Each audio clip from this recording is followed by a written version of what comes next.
Pues muy buenas tardes a todos, queridos oyentes. Bienvenidos a esta cita semanal con La Pica en Flandes, el programa de radio que desde Informa Radio informa, valga la redundancia, al mundo cívico-militar y le pone al día de cuestiones de primerísimo interés para la opinión pública de nuestro mundo, del mundo cívico-militar.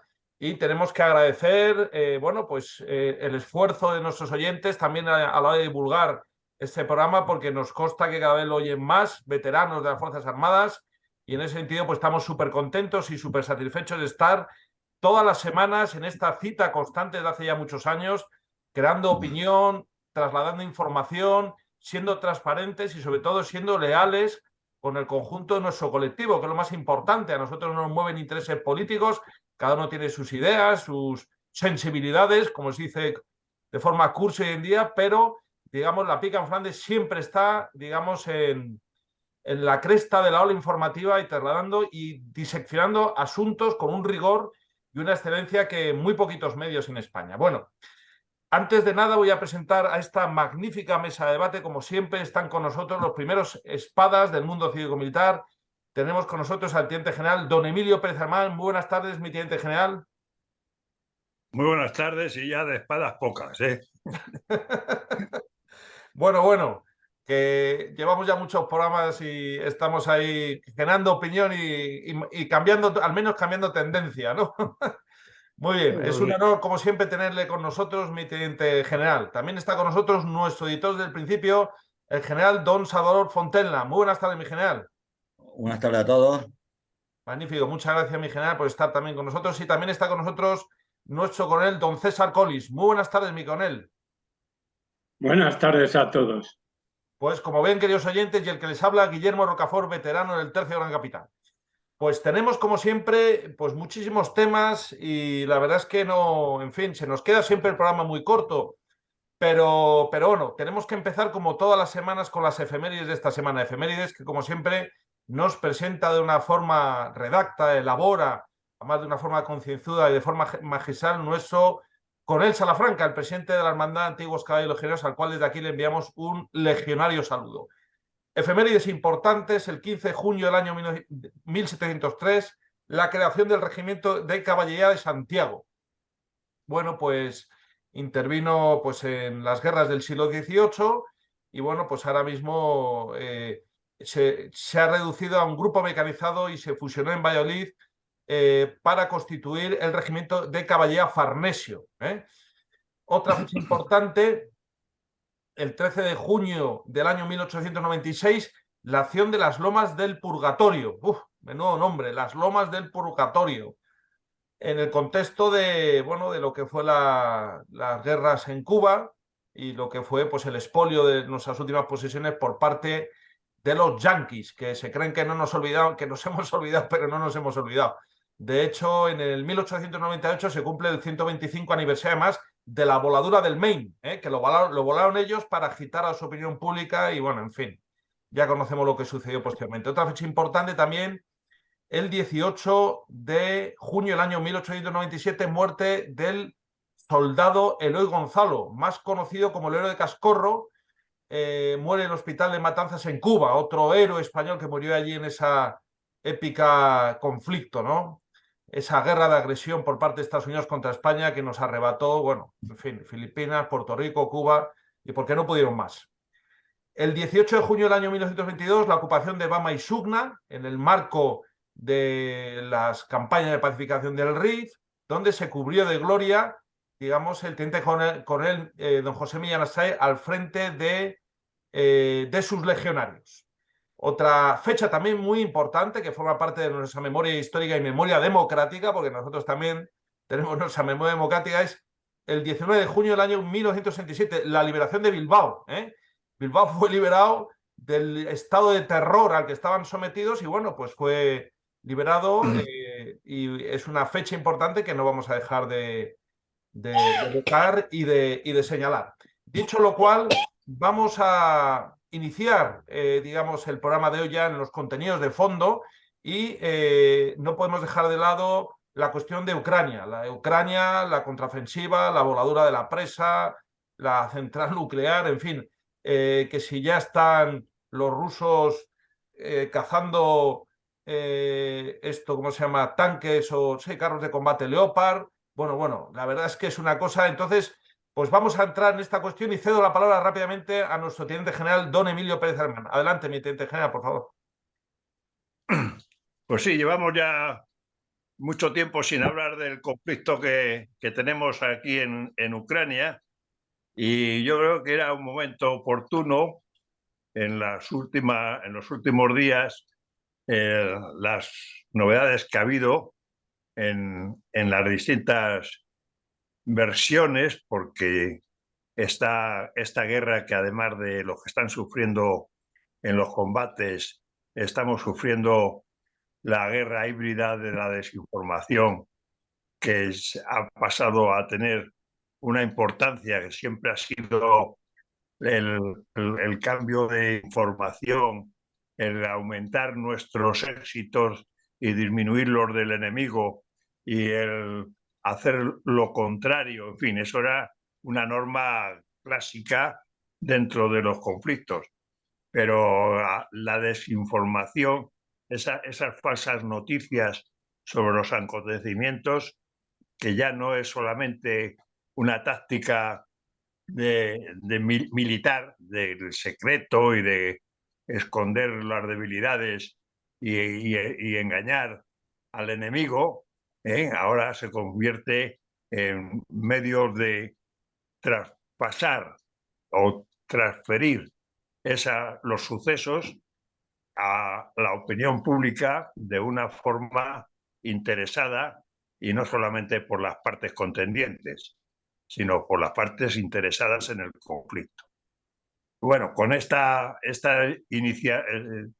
a llamarle esta iniciación del tema, pues no cabe duda que en estos 10 días, dentro de los ya 400 y pico, yo creo que llegamos a los 450 casi días de guerra, pues en estos últimos 10 días parece ser que se ha llevado a cabo la cacareada contraofensiva por parte de Ucrania. Ahí es otra de las cosas que a mí me ha sorprendido, que llevaban 2 meses llevaban 2 meses anunciando que iban a desembocar una contraofensiva y recuperar todo el territorio que estaba ocupada por Rusia. La verdad es que la sorpresa no parece ser que fuera uno de sus factores lo que estaban intentando hacer. No se puede estar anunciando casi por dónde lo iban a hacer. En fin, para mí eso es una serie de noticias que lo que pretenden es eso, confundir y no saber exactamente de qué lado estamos. La otra noticia también relacionada con la situación, pues ha sido el tema que hablábamos antes de la presa.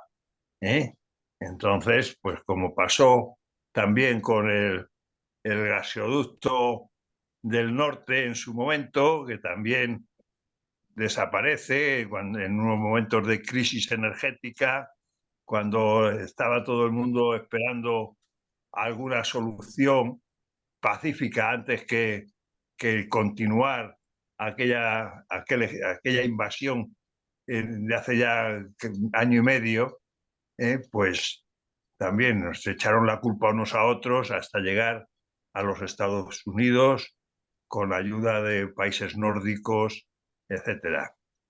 Ahora pues tenemos la presa que casualmente se ha volado y ha inundado todo el territorio aquel, no sé cuántos pueblos, una cantidad de decenas de pueblos, y sobre todo terreno de donde está el conflicto. ¿Qué podemos decir? Pues que la inundación esa no pasa más que a ser un beneficio para el que defiende. El que está a la defensiva aumenta su obstáculo con esa inundación. ¿Quién había pasado, quién pasaba en ese momento a la defensiva? Pues a la vista de la anunciada contraofensiva de los ucranianos, pues los rusos tenían que poner obstáculo y defensa frente a esa contraofensiva que estaba, en fin, muy anunciada y no se sabía muy bien por qué puntos iba a ser ni en qué zona iban a hacer el esfuerzo principal. Bueno, pues en todo lo que se ha hablado y se han echado la culpa unos a otros, pues supongo yo que la inteligencia, si no la ucraniana, la de los occidentales que lo están apoyando, pues habrá que pensar en que los rusos les venía muy bien que aquel terreno fuera inundado por la destrucción de esa presa, que es una opinión personal. Desde el punto de vista táctico, es lo suyo. Por otro lado, hemos visto que se ha dado mucha importancia a los avances que habían conseguido en estos 10 días los ucranianos en su contraofensiva y la cantidad de bajas que habían ocasionado en el ejército ruso, y parece ser, lo que se estima es que no ha sido una cosa tan sangrienta en cuestión de bajas lo que ha provocado la contraofensiva. Hoy, sin ir más lejos, las últimas noticias hablaban de que esa contraofensiva en realidad está en una primerísima fase, que es una especie de reconocimiento por el combate y que son elementos sutiles, pequeñas unidades que están tanteando, supongo yo, que buscando el punto más débil del que está defendiendo para lanzar una contraofensiva potente, en serio, en una dirección determinada. Eso es lo que han comunicado los mismos ucranianos, que estaba saliendo muy bien esos reconocimientos y que estaban avanzando y estaban causando bajas a elementos rusos y detectando sus defensas, y que con esto habían recuperado una serie de poblaciones, pero supongo yo que serán pueblos pequeñitos y la mayoría a lo mejor inundados por las aguas de la presa, y que por otro lado el famoso Wagner pues estaba enfadado con el Ministerio de Defensa de Putin y que se iba a ir de la zona porque ya aquello no tenía objeto. En fin, vuelvo a repetir, una información muy complicada para hacer un análisis en profundidad. De ese análisis en profundidad, pues hay que contar también lo que cuenta uno y cuentan otros de las bajas que se han producido en estos 10 días de contraofensiva. Según los rusos, el desgaste que han tenido ha sido enorme los ucranianos. Por otro lado, eso no parece que vaya acorde con lo que están diciendo los ucranianos, que no están metiéndose en grandes jaleos, sino que están haciendo puntualizaciones a lo largo del frente con pequeñas unidades, detectando puntos concretos de la defensa rusa, y por otro lado los rusos están diciendo pues, que han destruido 300 y pico vehículos blindados, 100 y pico carros de combate, entre ellos los Leopard, supongo que no serán nuestros, habrá de otras naciones también, y que habían tenido, yo sé, un número de bajas personales enorme, pero del orden de cerca de 1000 bajas. Pues si están, por un lado, los ucranianos diciendo que están haciendo simplemente esos reconocimientos por el combate, y por otro lado, los rusos están diciendo que están causando cientos de bajas, pues algo no se encaja bien una información con otra, lo cual es normal también. Tampoco voy a decir que no, pero lo que no cabe duda es que estamos dando, o los medios y las informaciones oficiales, entre comillas, están dando una serie de juicios sobre cómo va desarrollándose el conflicto y casi cómo va a terminar, cuando la verdad es que los datos que se disponen no solamente no son muy fiables, sino que son contradictorios. Y por último, pues la postura internacional, pues ahí vemos las dudas que hay entre los Estados Unidos y Europa, ahora con los medios de aviación de combate, que unos lo que piden, lo que dan, lo que no dan, lo que instruyen, lo que no instruyen. Zelensky sigue exigiendo que se le ayude y se le dé mucho más material. Parece ser que Rusia está teniendo apoyos de otros países, no solamente de China y la India, por ejemplo, aparte de Bielorrusia, por supuesto, sino que está recibiendo apoyo de Sudáfrica, lo que ha dado lugar a que Estados Unidos esté cuestionándose la reunión comercial que está prevista en Sudáfrica, que sería la nación anfitriona a final de este año. Y que parece ser que, dado las buenas relaciones con Rusia y los apoyos que está recibiendo Rusia de Sudáfrica, pues Estados Unidos se lo está pensando a la hora de darle ese beneplácito a los surafricanos. En fin, que esto, como vemos, se alarga en el tiempo y se alarga en el espacio, ¿eh? Y que esto ya va cogiendo unas dimensiones y afectando cantidad de cosas. Y luego, como siempre, pues sale cotillería, independientemente del pequeño y costoso análisis que puedas hacer de la situación, pues luego hay unos intereses de esos particulares y casi personales que también te confunde, ¿eh? Resulta que parece ser que la familia Biden tiene unos intereses económicos en cuestiones de gas y cuestiones energéticas y demás con la misma Ucrania, y que le está produciendo unos pingües beneficios a esta familia, lo cual pues también resulta el lío que tenemos en el mundo, porque una familia, por muy influyente que sea la familia del presidente de Estados Unidos, ande también con negociegos, a la vez que apoyando una guerra en un sentido determinado, pues resulta bastante complicado, sobre todo por lo que afecta al conjunto del mundo, ¿eh? Que todos estamos implicados de una forma o de otra en este conflicto. Y nos va a afectar no solamente ahora, sino durante mucho tiempo, porque aun cuando acabe, aquello estará tan destruido que habrá que volver a pensar en planes de reconstrucción, en ayudas inmensas, en fin, todo eso nos afectará, queramos o no queramos, estemos o no estemos de acuerdo.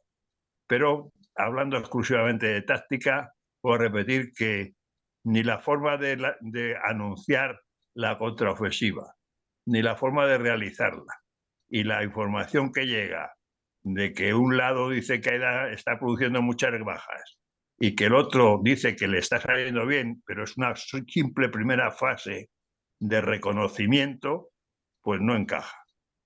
Así que los que sepan más que yo, que saquen conclusiones. Así que ahí os lo dejo.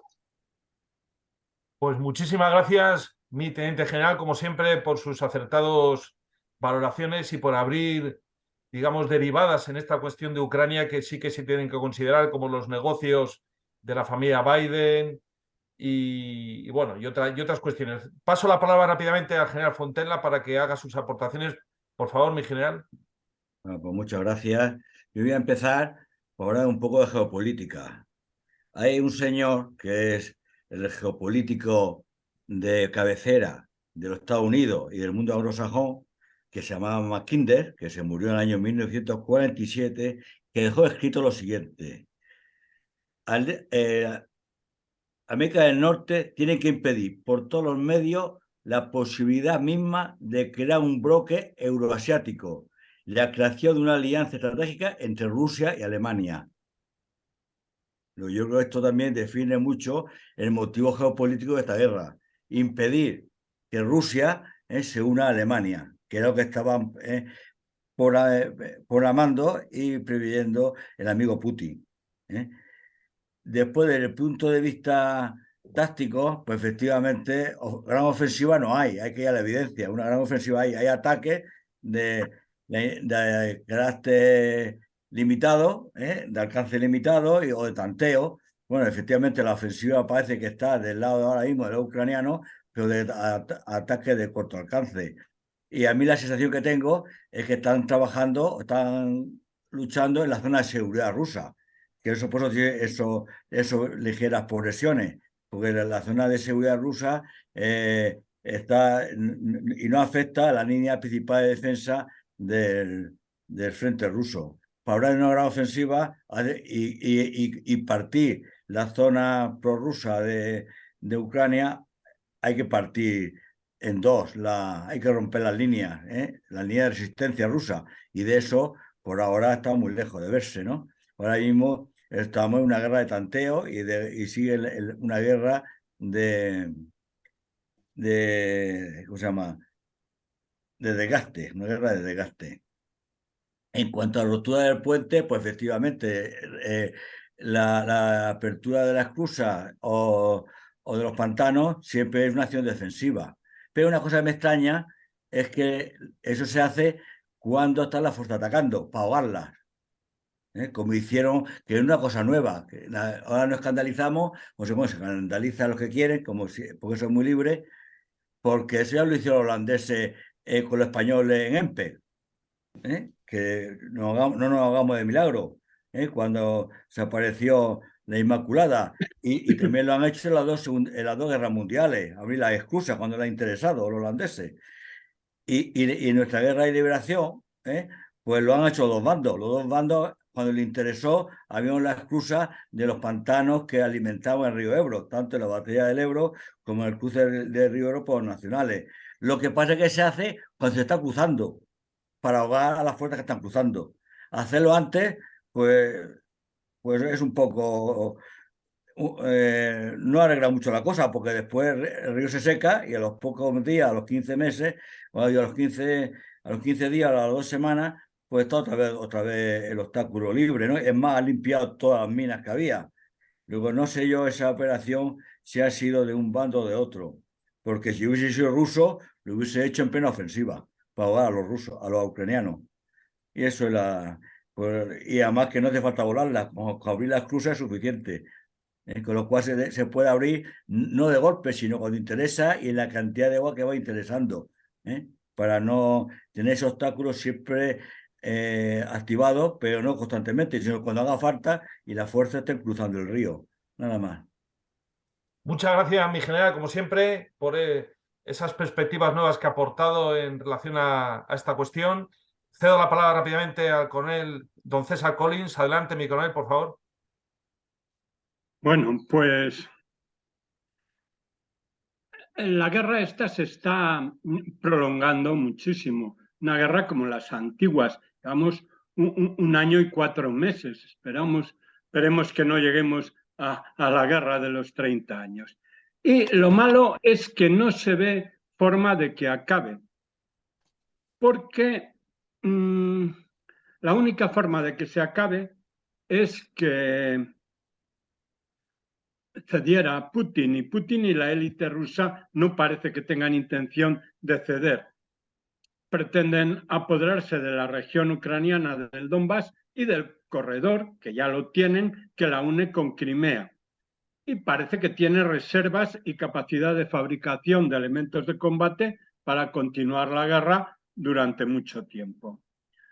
Los únicos sucesos que se me ocurre que pueden terminar el conflicto, pues es que Estados Unidos y sus aliados dejen de apoyar a Ucrania, lo cual parece poco probable en vista de lo que dijo el señor Borrell en la televisión, pues anteanoche. que Estados Unidos y la OTAN, claro, le preguntaba a la periodista que cuándo se iba a terminar la guerra y contestó el señor Borrell: la guerra se puede acabar inmediatamente. En el momento que Estados Unidos y Europa dejen de apoyar a Ucrania, se termina la guerra. Pero esto no lo van a hacer, porque ni la OTAN ni Estados Unidos quieren una Ucrania invadida por Rusia, que cree un estado títere como en Bielorrusia. O sea, que se le va a seguir apoyando sine die. Bueno, pues entonces veo mal el final de la contienda. El otro procedimiento de que se terminara la contienda es que la oposición interna rusa pues desplazara a Putin con el poder y llegara a un nuevo gobierno proclive a la negociación del fin del conflicto. Bueno, el estado actual pues es curioso, porque se han vuelto un poco las tornas. Ha habido recientemente una ofensiva rusa que ha tomado la ciudad de Bakhmut y unos contraataques ucranianos para apoyar la retirada de las fuerzas rusas, pero han perdido los ucranianos la ciudad de Bakhmut, que es importante para los rusos si continúan la ofensiva sobre las ciudades de Sloviansk y Kramatorsk. Bueno, son nombres casi impronunciables, que pertenecen al Donbass y que están a unos 30 kilómetros de Bakhmut. Con lo cual, todo el Donbass quedaría ocupado por Rusia, que parece ser uno de los objetivos estratégicos. El corredor que une el Donbass ocupado por Rusia y Crimea incluye todo el litoral del Mar Negro, desde Azov a Crimea. Tiene como puntos fuertes de este a oeste ciudades. Aquí es muy llano y las ciudades me da la impresión de que constituyen puntos fuertes. La ciudad de Bakhmut, Luhansk, Donetsk, Mariupol, Melitopol y la ciudad de Gerson, que es una ciudad que han recuperado los ucranianos recientemente. Bueno, y esta franja de terreno tiene una anchura en la parte más estrecha de algo más de 100 kilómetros y de longitud, pues, unos 400 kilómetros. Entonces parece ser que los ucranianos pretenden cortar el corredor con 3 ataques. Esta noticia es de Euronews. Uno sobre Bakhmut, cuyo objetivo parece ser que los rusos no puedan distraer zonas de esa zona para trasladarlos a la zona de Mariupol. Dos ataques sobre el corredor propiamente dicho, teniendo como objetivos más alejados las ciudades de Mariupol y Melitopol. Bueno, para esta ofensiva parece que han dispuesto unas 12 brigadas del ejército y otras 8 brigadas de fuerzas territoriales. Parece ser que actúan con grupos tácticos, que son unidades no orgánicas que se disponen para una misión concreta, no orgánicas y heterogéneas, que se disponen para una misión concreta y luego se disuelven cuando han cumplido su misión. Por el momento parece ser que han tenido solo avances locales, que además les ha costado un alto número de bajas. Bueno, la otra zona por la que podrían desencadenar ataques los ucranianos parece ser que es la zona de Gerson, y que a eso se debe que la hayan inundado, pero bueno, con las cautelas para tomar esta versión que ha dicho el general Fontenla.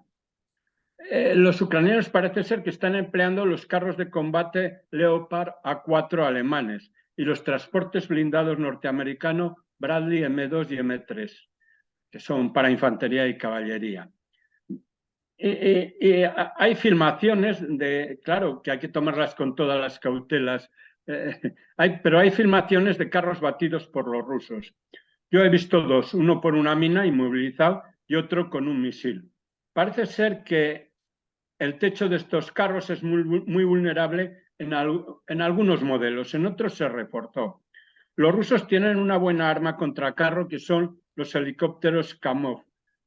Tienen un doble rotor coaxial, con un sistema de misiles que deben ser guiados desde el disparo hasta que hacen impacto en su objetivo. Lo cual, si tiran a 10 kilómetros, por ejemplo, que parece que es la distancia superior entre 7 y 10 kilómetros, pues pueden ser varios minutos. Entonces, claro, si el helicóptero ve al carro, el carro también está a la vista del carro, ¿no? No son comparables a los Apache norteamericanos, que tienen los misiles Hellfire, que, bueno, que son de dispara y olvídate, ¿no? Pero, sin embargo, estos rusos son eficaces.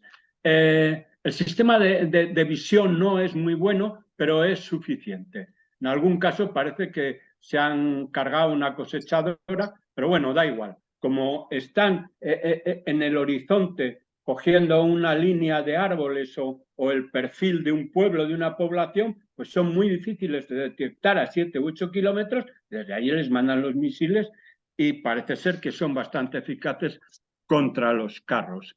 Luego parece ser que también se ha visto en otra fotografía cómo bombardean. No he sido capaz de distinguir si era un bombardeo de aviación o de artillería de largo alcance, pero como era una unidad de artillería, decía el que explicaba la noticia que era un batallón de artillería.